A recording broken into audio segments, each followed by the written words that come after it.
The ocean was a harsh mistress. That was something Captain Beidous knew. However, that this would happen was more than cruel. Beidous and the Alcor were stuck on the open seas. There hasn't been a single gust of wind in over 2 days. The only glimmer of hope was the stocked food storage that the fleet's chef-cook valiantly defended against any potential threats, like insects or mold. Additionally, it was winter. While the sun blared during the day, it was ice cold at night. The pirates of the Alcor were losing their morale quickly. Especially because the New Year celebrations would be missed. Beidous didn't care much about where they participated. In fact, she didn't even care about the cargo they were transporting at the moment. Annoyed, she was sitting in her captain's cabin, over maps trying to pinpoint how far they were from shore. Next to her were the 2 people she considered her own children.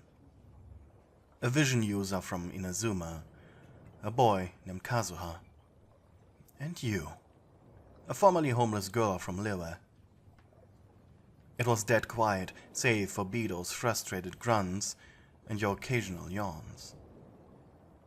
You had been pulling all-nighters trying to find some semblance of where you were from the position of the stars. Eventually, your captain sighed and put both hands on her head. "Captain?" asked Kazuha with concern. Was the only response. "We missed the New Year celebrations in Mondstadt. We should have stayed in Inazuma." You bit your lower lip. That was exactly what you had suggested. Beidous looked at you. "Come on, say it.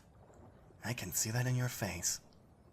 She knew exactly what you were thinking, but you remained defiant. Beidous sighed. "Sorry, kid. It's just..." Before she could go on with her self-pity, Kazuha interjected. "If I may suggest something, Captain. We are carrying ammunition, correct?" Beidous blinked. "Yes?" "While I'm not a pyrotechnician, it may be worth suggesting that we make our own fireworks, with some of the leftover gunpowder, and have a celebration on the seas ourselves." Beidous' eyes lit up. But you smiled smugly at Kazuha, who looked at you with a calm, almost shit-eating grin. "Great idea, but..." You put both hands on the table and leaned forward. "The manifesto has the weight of gunpowder listed. We can't use any of it, or the contract is null and void." But the sneaky Ronin even had a solution for that. He knew how easy you got heated, even though you never really spoke up because of it. "We can substitute for that. When the rebellion against the Vision Hunt decree began, the resistance had no real black powder available. So the little they had, they added onto a mixture of salt and sugar. We simply create the mixture to substitute for the loss of materials. We don't need that much black powder anyways." Beidous smirked as your smugness was shut down. "Admittedly, I'm not fully aware of the full recipe. However, I do believe that we have at least one decent alchemist on our ship. They could help with this." The captain hummed loudly, as she brooded over the potential decision here. "Can we use this substitute then?" you asked. "There isn't any time. New Year is in 3 days, and we still need to experiment with the amount of things we use in the concoction. Besides, once the shore comes into view, we simply anchor a little ways off the nearest harbor, and thoroughly prepare the mixture." You clapped your hands in excitement. "That sounds like a plan. I didn't expect you to be so sneaky, Kazuha," said Beidous, while you just sighed. "Ah, let's make some rockets," You shouted excitedly. The next day, every member of the Alcor was hard at work. Beidous and Kazuha had spent hours extracting as much black powder as possible from their cargo, while you were managing the efforts of the crew to make fireworks. The colors were provided by using copper shavings from barrels for blue, some powdered barium that had been used in an attempt to poison rats for the color green, and crushed up seashells to create the color red. While the selection of colors was quite meager, the entire crew of the Alcor was busy, and in high spirits, with only occasional small explosions resulting in burnt hands and some scars. But it was surprisingly wholesome, for stinky, rotten sailors at least. And then, the next night of the third... And then, the final night approached. The crew had collected their fireworks and neatly put them into crates that had been scattered on the ship's deck. Everyone was waiting with bated breaths as Captain Beidous stood atop the crow's nest, a pocket watch in hand. Slowly the seconds passed. You sat down with Kazuha on the spar that extended forward from the vessel. He was looking up at his captain, while you were distracted by him, trying to get his attention. In truth, while Captain Beidous saw both of you as her children, both of you were adults. Admittedly young adults. The youngest members of the Crux fleet. But this did mean that you had adult needs. Kazuha had been here before you, but you understood how alien it was to become part of such a tightly knit community as hard-sodden sailors. He had been a comfort to you. Kazuha? You asked. Still, he didn't look at you. We're reaching the 20s, boys!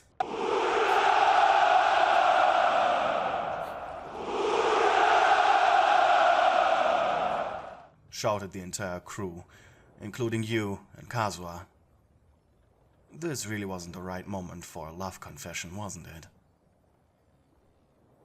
You wondered. 10! Shouted Beidous. No, you needed to do this.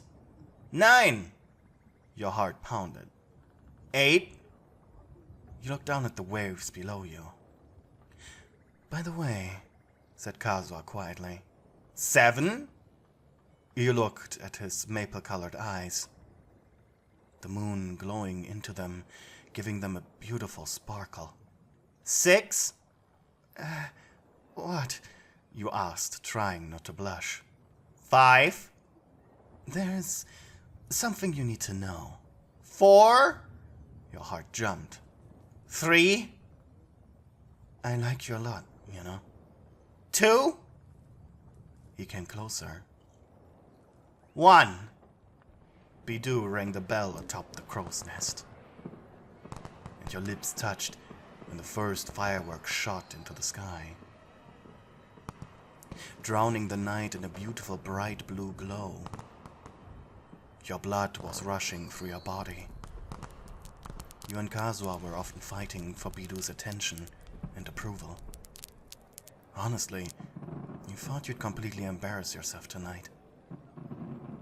His lips were soft, almost feminine even. It made you smile into him. But when your emotions and hormones began to flood your brain, you could feel your balance falter.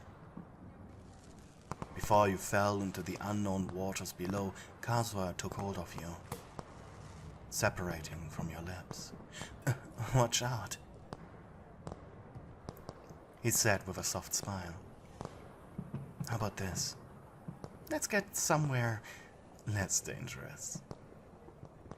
The fireworks were still shooting into the sky like they knew no tomorrow. A wonderfully beautiful spectacle, only outshined by the man you loved. You followed him into the lower decks of the Alcor, Once inside his personal quarters, he sat down on his bed and pulled you on top of him. "Since when?" You hushed a whisper. "Since when do you like me so much?" "I never was much for rivalries," he said, his eyes half-lidded. "I hope we could become friends as you integrated into the crew." He blushed a little. "But why now?" You looked away. "Because, well..." He looked into your eyes. "I could tell you were about to confess yourself." He grinned. "So where did you pick it up from? A romance novel?" You nodded. "So did I." Gently he pulled you closer into a passionate hug. He smiled with satisfaction as he felt your weight on top of him. Your warmth, your smell. It intoxicated him, giving him the necessary confidence to slide his hand into your dress. You groaned at his touch as his tender fingers directly massaged your skin. "Kazuha," you moaned. He smiled, but didn't say anything. His touches slowly became more demanding, more outlandish. Such passion you never knew. Meanwhile, Captain Beidous was climbing down the crow's nest. She hadn't seen her two children in a while and was worried something might have happened. With a heavy heart, she walked past the men who had brought up the alcohol barrels. But until she made sure no one fell off board, she wouldn't allow herself to drink just yet. Slowly, the woman descended the stairs into the lower decks. As expected, no one was here. Everyone was out enjoying the fruits of their labor and the beautiful fireworks. Slowly, she went deeper into the bowels of her ship. She had a bad feeling in her gut. And then she heard something. Something suspicious. She dashed forward towards Kazuha's cabin. Its door was slightly ajar. She took a quick peek and grinned at what she was seeing. As she watched you slowly take your clothes off atop Kazuha, who was in an equal state of undress. "I love you, Kazuha," you moaned loudly. And that was the captain's cue to quietly close the door. As the woman walked back to the deck, she quietly said to herself, "Looks like my kids are finally all grown up."